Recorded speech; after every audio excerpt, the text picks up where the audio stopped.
agree or disagree. Oh, really? Yeah, no, I didn't know that. You still click agree so you don't have to read those terms and conditions. For the most part, I kind of skim through it. I don't really take any notice in it. Yeah, a new study shows nobody reads those things. So what are you really giving away when you skip over reading that fine print? The news station's Stephen Houck finds out. It's been called the biggest lie on the internet. Read through everything and make sure what they're signing up for. Clicking accept, claiming you've actually read and agreed to the terms and conditions of an online contract. For the most part, I kind of skim through it. I don't really take any notice in it. Exactly. Who's really got time to read several thousand words before hitting I agree? Absolutely not. I know I should, but it's just too long. A recent study actually confirms people simply click yes blindly all the time. Researchers set up an experiment by creating a fake social media service called Name Drop.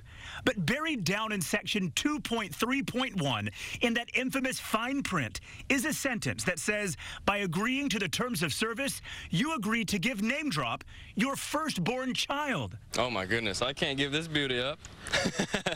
Yeah, that's crazy. Yeah, that's crazy.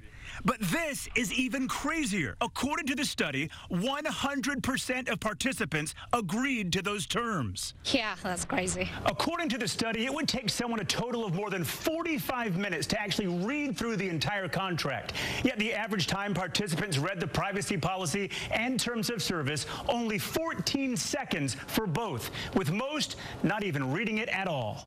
What's happening now is we're using that same mindset that existed when we're talking about paper contracts with online programs that really don't put the contracts in front of you. Attorney Whitney Boan says our culture has changed so much, with contracts now being digital, often on our smartphones, that it's easier than ever to simply skip the reading and accept.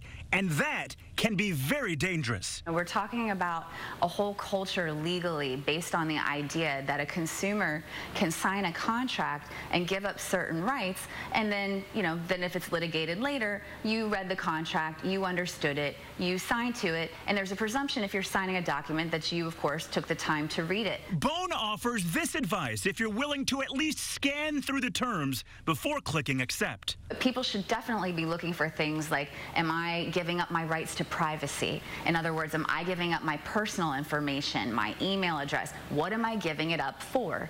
Is it going to be sold to third parties?